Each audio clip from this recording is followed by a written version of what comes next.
Hi, my name is Dean Devlin. I'm really excited about a new TV series I'm doing for TNT called Leverage. So come with me and let me give you a look behind the scenes. Fixers up. Okay, we're on. Thank you, good. Sound safe. Roll. D-Mark. And 3, 2, 1, go!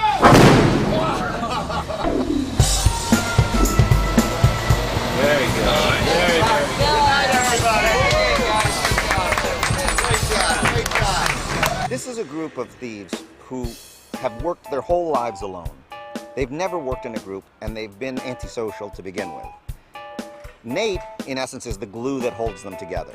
The character I play, Nate, he's not a thief, but he's quite a good profiler of thieves. I mean, that's what he did for years when he worked for an insurance company. Hey, you, hey, where's the Pacifica, the cruise, the parking for the cruise? He knew every possible scam that people would try to do to collect money off of insurance claims. Leverage was kind of a weird intersection of influences. Chris Downey and I had been talking about the fact that no one was really doing heist or con shows the way we thought they were attractive. You know, we were talking about how there was just no kind of fun con show on TV like there was back in the 70s, and we wanted to do more of a return to that. You watch these shows for the candy. You watch it so at the end of it you go, oh, that's the magic trick. When John was presented with this opportunity from Dean Devlin, we just jumped at it. We said, this is something we've been wanting to do for a long time. So it all kind of like came together. Well, I have a phenomenal team on this show. John Rogers is my favorite writer on the planet. And the fact that he's running this show and running that writer's room, it's a gift. The pitch was basically, it was like the A-Team. People are saying Ocean's 11, Ocean's 12, stuff like that. I really think it's a modern-day A-Team, to be honest with you. It was essentially reformed cons and thieves who, because of the leadership of one man, decide to use their skills for good. And the interesting thing about it is they're not all really reformed. And so in the pilot, you see them come together on one single job, just one job, and it's a walk away. It all goes wrong. It wouldn't be fun if you know, they set out this great plan in the beginning and then everything goes perfectly. Tim Hutton, Nate, is the one who bands them back together for vengeance, and when they work together, they realize this is the most fun they've ever had. And since they're all really adrenaline junkies anyway, they decide to work together, but they have to follow Nate's one rule, which is this time we go after the bad guys. You know, we start with great scripts every single week, and that's really a blessing. Usually on a show, you get a couple good scripts, and the rest you got to beat up until you get something worth shooting. Every week we're handed another gem, so we start with something great. The great thing about it is that there haven't been these kind of bad guys on TV. So it's kind of like there's a lot of stuff out there that hasn't been mined.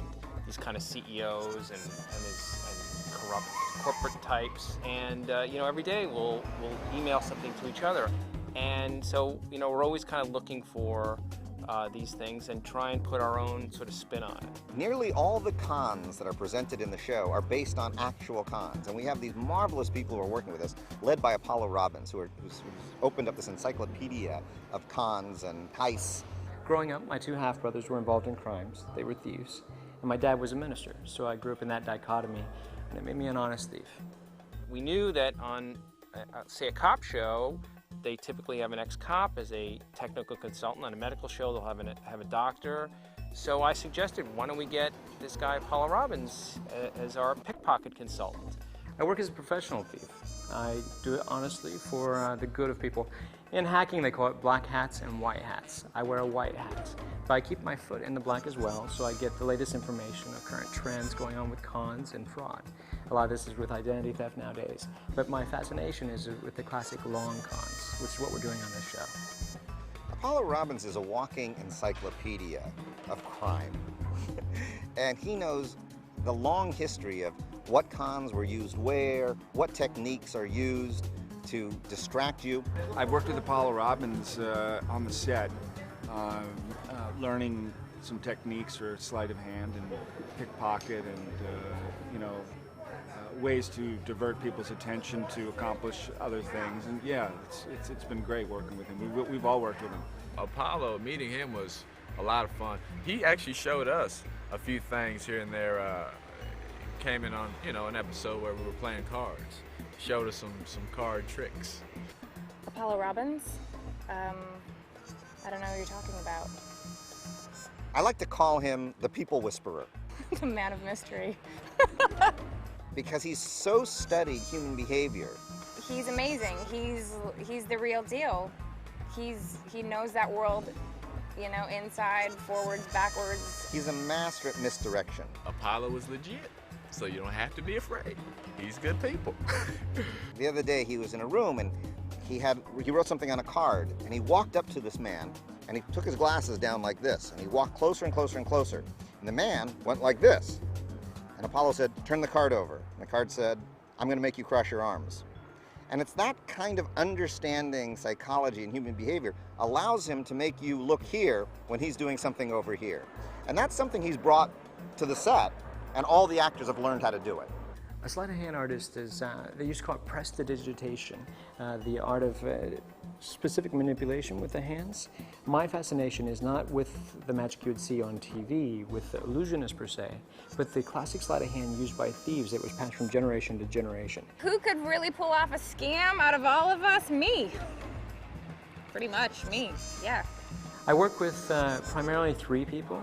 Parker is my first, because I develop a lot of the scenes and she does them herself. For Timothy, or Nate's character, I'll come in and do the hands sometimes to add certain flourish to his style. And then also working with Sophie as a character and helping her add a little bit of con element to what she does. And all of them have picked it up very well. One of the things that was very surprising is that when Apollo Robbins started training Beth Riestrup, who plays Parker, was that she had a natural ability for it. In fact, if the show doesn't go well, she may have a new career because she can pick your pocket and you don't even know it. I steal everything all the time. Check your back pocket. She's a very good girl. She doesn't steal from anyone yet. Let's see how the ratings go. There's an old saying that it takes a thief to catch a thief. So I've been spending time going into prisons and recruiting ex-thieves who are nonviolent, but they're grifters, but they have an insight into the psychology and the techniques that are used. Because I have limited knowledge in certain areas, but with their backgrounds, I get to learn a little bit from a wide range. So I'm kind of a jack of all trades with a diversion, fraud, and theft. When we were casting the show, we really wanted to make sure that we had characters that were from very disparate backgrounds, including from around the world, and that these were people who were world travelers.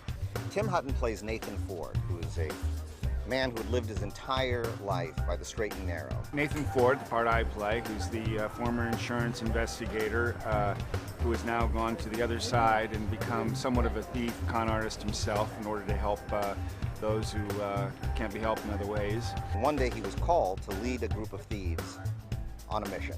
And suddenly he thought he can take these bad people and use them for good. Yeah, he's always got something in his head. He's always got something, cooking in case something goes wrong, and things go wrong quite often. There is Parker, who has no other name than Parker, who is probably the world's best thief. Parker is a really interesting woman. She had a pretty tough upbringing, pretty tough life. Unfortunately, she's also a bit crazy.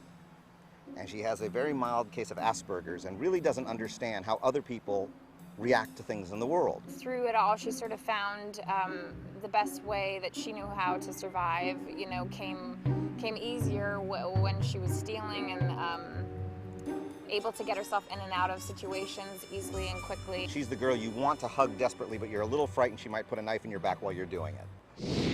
And then there's Elliot, played by Christian Kane, and he's in essence the muscle of the group. I play Elliot Spencer, and it's a little bit of a mystery to where what his background is. It's definitely military. He's been a retrieval specialist, so he's been sent all around the world to bring back dangerous items and risk his neck doing so. What I did was I just made him mad at the world. So he's always upset until he gets in a fight.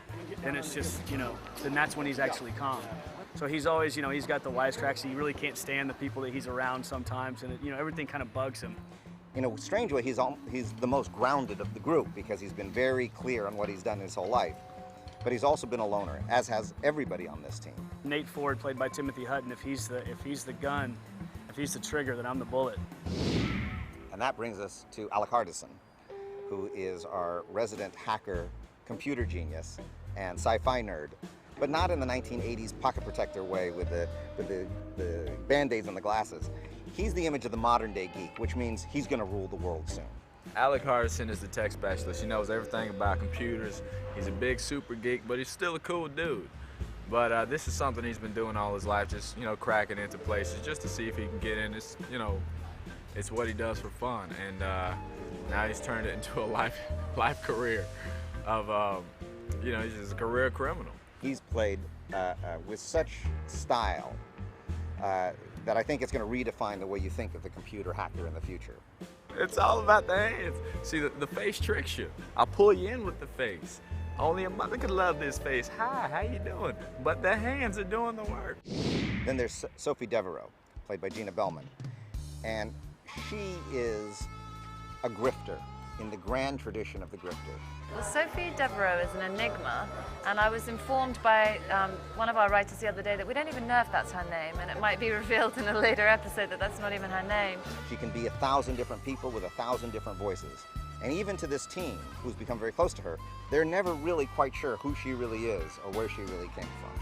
She's a great mouthpiece. She can put on any characterization, which obviously is a gift for an actor. She can play a nun, she can play a banker, she can play a pilot. Gina is amazing with her dialects. You know, I mean, they throw so many at her and she just tackles them like nobody's business. But her secret ambition is to be a theatrical actress. And what's really kooky about her is that she bombs on stage. I mean, she's just awful. She falls flat on her face. What Nate, Tim's character, realizes about Sophie is that she can give a perfect performance if she's breaking the law. I think the ongoing conflict of the show is, can this group stay together? You never know if they're going to stick together as a group from show to show, week to week. So that's kind of great to come back and see how they're all getting along and how they're each contributing to the plan. Make no mistake about it, these people have big hearts, you know, but they're thieves. It's about the money. It's about what can we get for ourselves. And we found, you know, along the way, helping people feels pretty good too. I think people are going to really take notice of what we did on this one, and we're very proud of it. We hope that for an hour, we get to transport you into some place that's a little more fun, it's a little bit more adventurous. Action!